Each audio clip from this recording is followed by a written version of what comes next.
कि जब आप स्टूडेंट वीज़ा अप्लाई करते हैं और आप मेक्सिको आ जाते हैं तो यहाँ पे क्या होता है आपके साथ। स्टूडेंट अगर आपका प्लान है कि मेक्सिको में आपने यहाँ पे रहना है, परमानेंट रहना है। दूसरी चीज़, स्टूडेंट वीज़ा आपका जो होता है वो टेम्पररी रेजिडेंस वीज़ा होता है, वो कभी भी परमानेंट नहीं होती। फील्ड में कोई जॉब ऑफर हो रही है तो उसी केस में आपको जो है ना वो वर्क परमिट मिलेगा, या आपका जो वीज़ा जो है वो वर्क परमिट में चेंज होगा। अस्सलाम वालेकुम गाइस, क्या हाल चाल है? उम्मीद है सब लोग खैरियत से होंगे। आज की हमारी वीडियो है मेक्सिको का स्टूडेंट वीज़ा। एक शॉर्ट सी वीडियो, क्योंकि ऑलरेडी मैंने 2 वीडियो इस पर बनाई हुई हैं, थोड़ी सी अपडेट है और प्रोसेस में आपको बता देता हूँ। वीडियो स्टार्ट करने से पहले अगर आपने चैनल को सब्सक्राइब नहीं किया तो अभी सब्सक्राइब कर दें, बेल का आइकन दबा दें और लाइक और शेयर जरूर कीजिएगा। मेक्सिको का स्टूडेंट वीज़ा, हमेशा मैं आपको कहता हूँ कि जो भी वीज़ा आपने अप्लाई करना है डायरेक्ट मेक्सिकन एम्बेसी की वेबसाइट पे जाएं। जो भी आपका वीज़ा है वहाँ पे आपकी जो रिक्वायर्ड डॉक्यूमेंट है उसकी लिस्ट होगी, वो कंप्लीट करें, एम्बेसी में जाएं, इंटरव्यू दें, इंशाल्लाह आपको वीज़ा लग जाएगा। तो मेक्सिकन स्टूडेंट वीज़ा क्या डॉक्यूमेंट्स चाहिए, क्या रिक्वायरमेंट्स है इसकी मेक्सिकन एम्बेसी के लिए। सबसे पहली चीज़ है आपका पासपोर्ट। तो पासपोर्ट जो है वो आपका मिनिमम 6 मंथ के लिए वैलिड होना चाहिए। Date of entry into Mexico, passport के पहले पेज की और लास्ट पेज की कलर कॉपी। और अगर आप पाकिस्तान से हैं और आपने ईरान में जाके एंट्री देने हैं तो आपका ईरान का वीज़ा जो लगा होगा उसकी भी साथ में एक कॉपी रख लीजिएगा। और अगर आप इंडिया से हैं या बांग्लादेश से हैं, श्रीलंका से हैं, तो आपने जाहिर सी बात है इंडिया जाके अप्लाई करना है। तो इनके साथ आपने इंडिया जा रहे हैं तो वो भी आपको जो भी वीज़ा आपका लगा हुआ है इंडिया का उसकी भी कॉपी साथ में रख। एप्लीकेशन फॉर्म जो है वो मेक्सिकन एम्बेसी की वेबसाइट से डाउनलोड होता है। बिल्कुल सिंपल सा फॉर्म है, वो आपने फिल करना है। व्हाइट बैकग्राउंड के साथ आपके पासपोर्ट साइज फोटोग्राफ। और मोस्ट इंपॉर्टेंट चीज़ जो है वो स्टूडेंट वीज़ा के लिए, बाकी सारी रिक्वायरमेंट सेम होती है, स्टूडेंट वीज़ा के लिए जो इंपॉर्टेंट डॉक्यूमेंट्स है वो आपका एक्सेप्टेंस लेटर। आप दुनिया में कहीं भी किसी भी यूनिवर्सिटी में अप्लाई करते हैं या कॉलेज में अप्लाई करते हैं तो वीज़ा के लिए आपको चाहिए होता है एक्सेप्टेंस लेटर। हाँ, आपने पहले वीज़ा अप्लाई करने से पहले किसी यूनिवर्सिटी से, कॉलेज से आपने कांटेक्ट किया है मेक्सिको में, तो आपने बताया हाँ जी मैंने इस कोर्स में एडमिशन लेना है। तो वो सारा प्रोसेस आप डायरेक्ट यूनिवर्सिटी या कॉलेज के साथ करेंगे। जब आप कॉलेज या यूनिवर्सिटी आपको एक्सेप्ट करेगी तो आपको देगी लेटर ऑफ एक्सेप्टेंस। तो वो लेटर ऑफ एक्सेप्टेंस ओरिजिनल जो है वो आपने अपने डॉक्यूमेंट के साथ लेके आना है। लेटर ऑफ एक्सेप्टेंस जो यूजुअली तकरीबन सेम ही होता है सारे कंट्रीज़ में, सारे जो यूनिवर्सिटी यूज़ करती हैं ऑल ओवर द वर्ल्ड। उसमें होता क्या है, यूनिवर्सिटी का नाम होता है सबसे ऊपर, एप्लीकेंट्स का नाम होता है, कोर्स डिटेल होती हैं, एरिया ऑफ स्टडी होते हैं, कौन सा आपने कोर्स लिया हुआ है और कोर्स का नाम क्या है, ड्यूरेशन ऑफ द कोर्स क्या है, उसकी लेंथ कितने साल का है, स्टार्ट डेट क्या है और एंड डेट क्या है, कॉस्ट ऑफ द कोर्स, उस कोर्स की जो है वो टोटल कॉस्ट कितनी है और कितनी फ़ी आपने ऑलरेडी पे की हुई है, 1 मंथ की पे की है, 6 मंथ की पे की है, कितनी ट्यूशन फीस आपने ऑलरेडी उसके ऊपर पे की। ये तो तकरीबन सेम ही होता है, लेकिन यहाँ पे एक एडिशनल रिक्वायरमेंट है, आईडी ऑफ द सिग्नेटरी। यानी जो बंदा यूनिवर्सिटी से या कॉलेज से उस लेटर ऑफ एक्सेप्टेंस को साइन कर रहा है उसकी आईडी भी साथ में चाहिए होती है। तो यूजुअली जो यूनिवर्सिटी या कॉलेज वो आपको प्रोवाइड करती है, अगर नहीं करती तो वो आप उनसे मांग सकते हैं। तो ये लेटर ऑफ एक्सेप्टेंस आ गया। उसके बाद है प्रूफ ऑफ इकोनॉमिक सॉल्वेंसी, यानी आपके जो फाइनेंशियल रिसोर्सेज हैं आपने जो प्रोवाइड करने हैं वो आपकी हो सकती है बैंक स्टेटमेंट हो सकती है।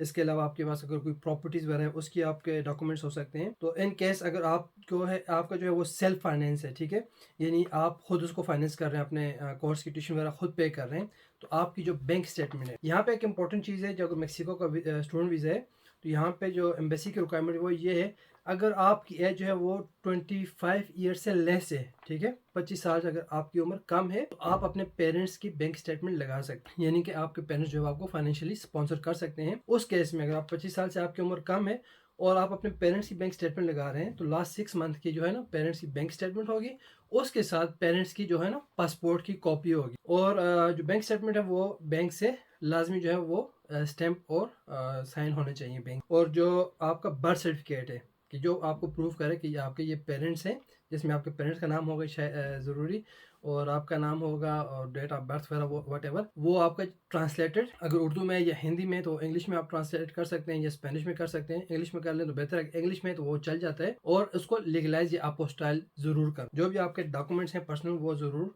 अपोस्टाइल होने चाहिए। ये तो है अगर आपकी उम्र 25 साल से कम है। और अगर आपकी उम्र 25 साल से ज़्यादा है तो उस केस में आपका अपना बैंक स्टेटमेंट लगेगा, जो लास्ट 6 मंथ का बैंक स्टेटमेंट, अगेन बैंक से जो है वो वेरीफाइड या साइन और स्टैम्प होना चाहिए। और अगर आप जॉब कर रहे हैं, ठीक है, आपकी उम्र अगर 25 साल से ज़्यादा है और आप जॉब कर रहे हैं तो उस केस में आप अपनी पे स्लिप भी साथ में लगा सकते हैं, लास्ट 3 मंथ या 6 मंथ की पे स्लिप जो है ना वो साइन होनी चाहिए कंपनी की तरफ से, और जो सिग्नेटरी है अगेन उसकी आईडी की कॉपी साथ लेकर आना। तो ये ज़रूरी डॉक्यूमेंट्स जो हैं एम्बेसी की वेबसाइट के ऊपर मेंशन है, ये डॉक्यूमेंट्स आपने कंप्लीट करने हैं।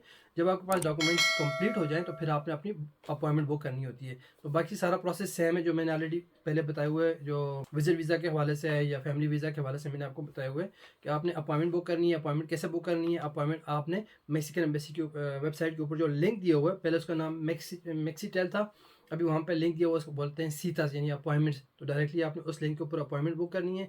जब आपकी अपॉइंटमेंट बुक हो जाए तो इंटरव्यू वाले दिन जाके आपने इंटरव्यू देना है। तो जो वीज़ा स्टैम्प होने का जो ड्यूरेशन है, जो टाइम है, यूजली वो 2 वर्किंग डेज है एज पर एम्बेसी, लेकिन आपको सेम डे ही आपको स्टैम्प करके दे देते हैं। अगर उन्हें ज़्यादा उनकी वेरिफिकेशन चाहिए होती है तो हो सकता है 2 से 7 दिन लग जाएँ। तो उस केस में आपको बताएंगे जब आपके डॉक्यूमेंट्स हो जाएंगे। थोड़ा सा प्रोसेस मैं आपको एक्सप्लेन कर देता हूँ। जब आपकी अपॉइंटमेंट बुक हो जाएगी और आप इंटरव्यू के लिए एम्बेसी जाएंगे, पाकिस्तान से आप हैं तो आपको ईरान जाना पड़ेगा, जहाँ भी आपको अपॉइंटमेंट मिली है, ठीक है। तो आप एम्बेसी में जाएंगे। अगर आप ईरान एम्बेसी में जा रहे हैं, ईरान मेक्सिकन एम्बेसी में जा रहे हैं, तो वहाँ पे प्रोसेस ये होता है कि आपको वहीं पे कैश इन कैश आपको फ़ी पे करनी पड़ती है, जो कि इस वक्त जो है वीज़ा फ़ी है वो $53 है। वो आप उस वक्त एम्बेसी में पे करेंगे इन कैश। वो आपके फिंगरप्रिंट्स लेंगे, आपके फ़ोटोग्राफ लेंगे और आपका इंटरव्यू होगा। तो अगर आप इंडिया से हैं वहाँ पे थोड़ा सा डिफरेंट होता है। अगर आपने इंडिया में मेक्सिकन एम्बेसी में अप्लाई करना है तो वहाँ पे पहले आपने अपॉइंटमेंट लेनी है। जब आपकी अपॉइंटमेंट बुक हो जाए तो फिर आपने फ़ी पे करनी होती है थ्रू बैंक। आप बैंक ट्रांसफर कर सकते हैं, जो बैंक डिटेल दी हुई है एम्बेसी की वेबसाइट के ऊपर, आप बैंक ट्रांसफर कर सकते हैं या बैंक डिपॉजिट कर सकते हैं।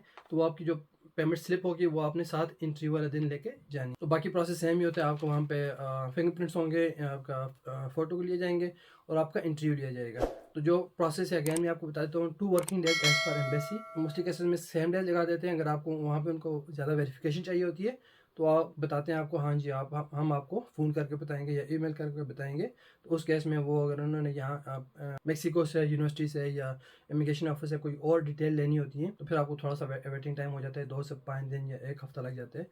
तो उस केस में फिर आपको फ़ोन करके बताएंगे हाँ जी आपका 4 दिन बाद 5 बताएंगे कि आ जाएँ, आप पासपोर्ट लेके आ जाएँ तो आपका वीज़ा स्टैम्प हो जाएगा। तो ये तो सिंपल सी रिक्वायरमेंट्स हैं जो कि आप मेक्सिकन एम्बेसी की वेबसाइट के ऊपर दे सकते हैं। पूरी लिस्ट वहाँ पे अवेलेबल है। इसके अलावा हो सकता है जो काउंसलर है या एम्बेसडर आपसे इंटरव्यू के दौरान कोई और डॉक्यूमेंट्स भी मांग सकते हैं। उस केस में आपके जो एजुकेशनल जो डिग्रीज़ हैं आपकी, जो भी आपकी सर्टिफिकेट हैं या डिग्री हैं आपके कोर्स के हवाले से, तो वो इंटरव्यू के हवाले से होगा सारा कुछ। उसके ऊपर एक अलग से वीडियो बनेगी इंशाल्लाह। लेकिन मोस्ट इंपॉर्टेंट चीज़ स्टूडेंट वीज़ा के हवाले से कि जब आप स्टूडेंट वीज़ा अप्लाई करते हैं और आप मेक्सिको आ जाते हैं तो यहाँ पे क्या होता है आपके साथ। स्टूडेंट अगर आपका प्लान है कि मेक्सिको में आपने यहाँ पे रहना है, परमानेंट रहना है, या यहाँ पे आपने जॉब करनी है, तो उसकी क्या सिचुएशन है, क्या आपके पास ऑप्शन है, ये बहुत ज़रूरी है। स्टूडेंट वीज़ा के हवाले से आपको बहुत कम लोग बताएंगे, क्योंकि स्टूडेंट वीज़ा ऐसा वीज़ा है कि जब यहाँ पे आते हैं, जब आपका वीज़ा स्टैम्प हो जाता है पासपोर्ट के ऊपर, मेक्सिको आते हैं तो यहाँ पे विद इन 1 मंथ, सारे वीज़ा कैसे होता है कि विद इन वन मंथ आपने इमिग्रेशन ऑफिस जाना होता है। वहाँ से आपको पहले साल 1 साल का टेम्परेरी रेजिडेंस कार्ड मिलता है, ठीक है, 1 साल का। तो बाकी वीज़ा जो होते हैं आपका फैमिली वीज़ा होता है या वर्क वीज़ा होता है, वो आपको 1 साल या 2 साल के लिए आप अप्लाई कर सकते हैं। लेकिन स्टूडेंट वीज़ा जो होता है वो आपको हर साल रिन्यू करना पड़ता है। एक चीज़ ये। दूसरी चीज़, स्टूडेंट वीज़ा आपका जो होता है वो टेम्पररी रेजिडेंस वीज़ा होता है, वो कभी भी परमानेंट नहीं होता। अगर आपके पास कोई और वीज़ा है वो 4 साल के बाद आप परमानेंट अप्लाई कर सकते हैं। फैमिली वीज़ा जो है वो 2 साल के बाद, वर्क वीज़ा जो है वो 4 साल के बाद आप परमानेंट अप्लाई कर सकते हैं। लेकिन स्टूडेंट वीज़ा जो है वो परमानेंट नहीं होता। किस केस में वो परमानेंट होगा? अगर आपको जॉब मिलती है। जॉब किस केस में मिलेगी? यहाँ पे अगर यूनिवर्सिटी आपको परमिशन देती है कि आप ड्यूरिंग द स्टडीज या एंड ऑफ द स्टडी आप जो है ना वो जॉब अप्लाई करें, स्टूडेंट आपको परमिशन दे और जो है आप अपनी फील्ड में आपको कोई जॉब ऑफर होती है, उस केस में इमिग्रेशन जो है वो आपको वर्क वीज़ा देगी। देन आप उसको जो है ना परमानेंट रेजिडेंस कार्ड में, परमानेंट रेजिडेंस में चेंज कर सकते हैं, या आप शादी कर लें। हाँ, अगर आप स्टूडेंट हैं यहाँ पे तो आप शादी कर सकते हैं, शादी करके आप उसको परमानेंट में चेंज कर सकते हैं। लेकिन अगर आप 3 साल, 4 साल, 5 साल स्टूडेंट वीज़ा पे हैं तो आपका परमानेंट नहीं होगा। और दूसरी चीज़ ये भी है कि आप वर्क परमिट उसी केस में अप्लाई कर सकते हैं कि वो आपका फील्ड में, अगर आप अगर लेट्स सपोज आप अकाउंटेंट की यहाँ पे डिग्री कर रहे हैं या आप यहाँ पे इंजीनियरिंग की डिग्री कर रहे हैं, तो आपको आपकी फील्ड में कोई जॉब ऑफर हो रही है तो उसी केस में आपको जो है ना वो वर्क परमिट मिलेगा, या आपका जो वीज़ा जो है वो वर्क परमिट में चेंज होगा। तो इसके अलावा जो है ना वो बहुत मुश्किल होता है। तो ये चीज़ आप ज़रूर ध्यान में रखिएगा। होपफुली आपको वीडियो पसंद आई होगी। अगर आपका कोई क्वेश्चन है तो मुझे कमेंट्स में बताइएगा या इंस्टाग्राम पे फॉलो करें। अपना बहुत सारा ख्याल रखें। इंशाल्लाह मिलते हैं जल्द नेक्स्ट वीडियो में। तब तक के लिए अल्लाह हाफिज़।